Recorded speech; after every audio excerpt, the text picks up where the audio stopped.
Welcome back to El Pilar Orchids. Those roots.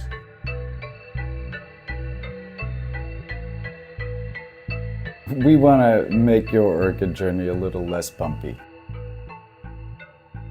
A few no-nonsense tips. Okay, maybe some nonsense too. Oh yeah, don't forget your towel. Tip number 1, pay attention to your roots. Oh yeah, looking good? They're like the most important thing. Yeah, which, tip 1.1, that's why we use clear pots. I have no idea what's going on down in the roots. I mean, I can see these awesome things. Tip number 2, get good media. Just don't use Miracle Grow, please, for dog's sake. Just find some good quality media. The bark's in there somewhere. Good bark. It's worth the little bit extra investment. Tip number 3, be proactive in your repotting. This is a sign of I waited too long before I repotted it and the old roots all died off, and now I'm waiting. Hopefully some of these new growing root tips will sustain the plant, but it's shed both of its spikes and gonna probably lose these seeds because they're not old enough. Be proactive in your repotting. Don't wait. If you do it before you think the plant needs it, and certainly when you see an issue with the roots. I'm not going to get into the debate. I know it's for like new orchid growers, do you repot a plant when you first get it? That depends, right? It's always the answer. It depends. You can repot phals in bloom. You can watch the video on phal paprika here, this no ID, for evidence of that. That is no problem for Phalaenopsis, so just do it. Which then takes us to tip number 4, find a real orchid supplier. Yeah, of course, okay, it's fine to pick up orchids at the store. When you're out shopping, you'll find beauties like this, and of course, that's a fine. But find an online reputable orchid distributor. They'll sell you good products and good tags. Nice labels, so you can remember where you got the plants. And I've talked to some old-time growers that have lamented on the shrinking state of the orchid share in the plant trade and plant world. And 20 years ago, there'd be 250 vendors, and now there's 25. It's important to support those orchid growers and specialists. Tip number 5. Focus on one genus at a time for like a year. There's so many genera in orchids, it can get overwhelming. So in the beginning, it just pays to dig deep into one and get several plants in that genus, whether it's Paphiopedilums or you want to grow Phalaenopsis, so you delve into how phals grow.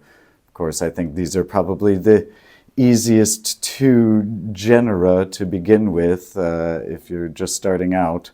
They're pretty flexible and reliable and don't require a lot of, special extra care. And be disciplined when you're going online to those orchid vendors. Just, you may end up buying stuff like this because you're looking at all the pretty flowers, and then it comes to you and you find out that you have to spray it every day. And so that takes us to tip number 6. Do some research.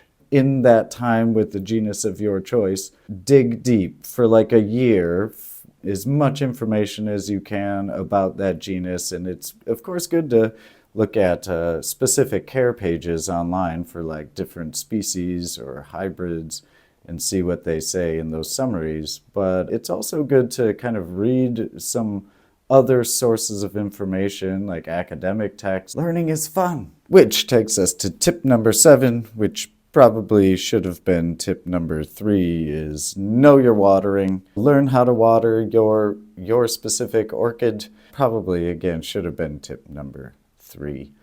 However, I think there's a lot to this, and I won't get into routines versus not routines. I mean, we do use routines of watering once a week, basically, in the summertime. However, when you start to get more genera, of course, you have to meet their specific watering needs, which means sometimes you're watering every day for some. It's good to learn a few different methods to determine if your plant needs water, and you can do the lift method to, see how much it weighs. Or that works better for some different media like full moss culture. Of course, looking at it, and then there's the stick method with bamboo. So try to learn a few different methods to check. Get on a routine in the beginning, and then as you learn the specific care needs of your orchids, then you can adapt your watering to that plant. Which then takes us to the next tip number 8. Try plants in different locations in your house. And I mean for a while. So again, on this year thing, maybe you'll grow the plant here for 1 year, and then you maybe move it over to see if it can get more light over here, and that improves its growth. Caveat to that, if immediately your plant looks like it's struggling, then of course move it back or change its location in the house. Case in point, this orchid probably should be in the south-facing window, but we're trying to grow it here and see how it does right now. So that kind of brings us to a sub-tip is maybe you need to invest in lights. Hint, stay tuned for an upcoming video on that topic here at El Pilar. Tip number 9, just don't be afraid to throw them away. I mean, yes, heirloom plants, they can be hard to get rid of, but these little seedlings we just deflasked a couple weeks ago right before Christmas, yeah, they're toast. I'm not even going to waste time or any. That's $8.50 down the drain. So throw them away. Get rid of them. Don't be afraid. It's fine. So it's nice. Ooh, and the tag is stuck there. Dalriensis, toast. I'm giving up on all of those seedlings. Those are the last 2. Get rid of them. And bonus tip, I think one of the most asked about questions that I see on the interwebs, don't cut your old spikes when the flowers die. Unless, of course, it's looking like that. Then, yeah, cut that thing. Otherwise, leave it be, and maybe it'll rebloom. Maybe it'll rebloom. It's gonna rebloom. Maybe. If you want more simple grow tips, check out this playlist.